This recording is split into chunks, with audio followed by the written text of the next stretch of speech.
He took me to Paris on my 25th birthday. We arrived without even adjusting to the time difference, flying straight from Los Angeles. With our phones in hand, we navigated the metro and made our way to the Eiffel Tower.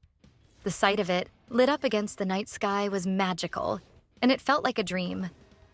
We crossed the street to take the classic photo, the one that every couple gets in Paris.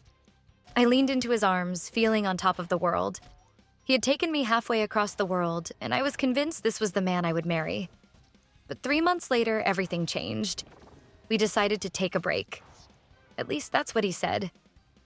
He was the one who decided, of course. I wasn't the one calling for space. He was. His words echoed in my mind. I think it's best for both of us. It felt like a knife twisting in my chest. We weren't breaking up, he said, just taking some time to think. I could hear Ross and Rachel's infamous words in the back of my mind, but I never said it out loud, mainly because he wasn't a fan of Friends. I cried. We kissed. I wiped my eyes and went to work, trying to fake a smile despite the lump in my throat. He had pulled away in the same way he had done before, always a little distant, always on his own wavelength. We were never really in sync. I loved him, but he seemed to float, too busy or too indifferent to reciprocate the love I gave him.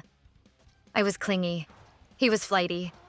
I overcommunicated, and he couldn't even send a good morning text without taking hours. Still, I ignored the red flags, convincing myself things could be different if I just tried harder. I painted over the cracks, putting up a facade as if everything was fine. Then, a week after the break, he lifted the silence. I drove as fast as I could to his apartment, my hands shaking with anxiety. I parked haphazardly on a crowded street in Koreatown, my heart pounding as I walked up to his door. When he answered, I tried to hide my nervousness behind a smile. He greeted me with a toothless grin and pulled me into a hug. He was taller than me, but he slumped, holding me close like he was afraid I might disappear. I could feel the tension in his body, but I held him tightly back, unsure of what would come next. "Sit down," he said, motioning to the mattress topper on the floor in his almost empty apartment. "I have to tell you something." His voice trembled, and I instantly knew this wasn't going to be easy. "What is it?" I asked, holding his hand, trying to comfort him, though my heart was already racing. "I cheated on you," he said quietly.